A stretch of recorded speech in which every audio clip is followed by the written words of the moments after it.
नमस्ते साथीहरू, Nepali share market सम्बन्धी छोटो र मिठो भिडियोको लागि आज हामी कुरा गर्ने गइरहेका छौँ। साथीहरू, क्रेस्ट्रो माइक्रो लाइफ इन्सुरेन्सको चाहिँ आइपिओ लामो समयदेखि चाहिँ नेपाली सेयर मार्केटमा आउन सकेको छैन। सो कम्पनीको चाहिँ कहिलेदेखि चाहिँ हाम्रो सेयर मार्केटमा आउनेछ र यसले सेकेन्डरी मार्केटमा कति मूल्य प्राप्त गर्न सक्ला त? सोको बारेमा भिडियोमा आज हामी कुरा गरौँ। क्रेस्ट्रो माइक्रो लाइफ इन्सुरेन्स लिमिटेडले आइपिओ बाँडफाँड गरेको करिब 15 देखि 20 दिन भइसक्दा पनि सो कम्पनी चाहिँ हाम्रो लिस्टेड हुन सकेको छैन।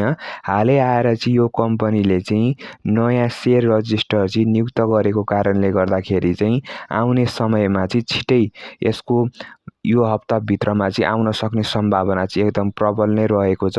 अबको 2-3 दिनभित्रमा चाहिँ यो कम्पनी क्रेस्ट्रो माइक्रो लाइफ इन्सुरेन्स लिमिटेड हाम्रो डिम्याटमा आउन सक्ने सम्भावना एकदम प्रबल रहेको छ भने आइतबारसम्ममा चाहिँ यो कम्पनी आइसक्नेछ र त्यसपछि कारोबारमा जानेछ। क्रेस्ट्रो माइक्रो लाइफ इन्सुरेन्स लिमिटेडको नेटवर्थको कुरा गर्ने हो भने मात्र ₹100.56 भएको कारणले गर्दाखेरि सो कम्पनीको ओपनिङ रेन्ज ₹100.56 देखि करिब ₹301 यसको ओपनिङ रेन्ज हुनेछ भने यस कम्पनीको इपिएस करिब ₹56 चाहिँ रहेको छ।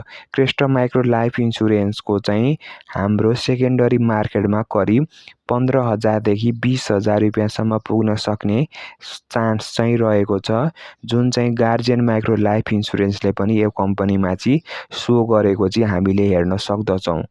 साथीहरू, तपाईलाई क्रेस्ट्रो माइक्रो लाइफ इन्सुरेन्सको कति मूल्य पुग्छ होला जस्तो लाग्छ? अवश्य मात्रामा हामीलाई कमेन्ट गर्नुहोला र नेपाली सेयर मार्केट सम्बन्धी छोटो र मिठो भिडियोको लागि चाहिँ हामीलाई अवश्य मात्रामा चाहिँ सब्सक्राइब गर्नुहोस्। हस्त धन्यवाद रहेको छ।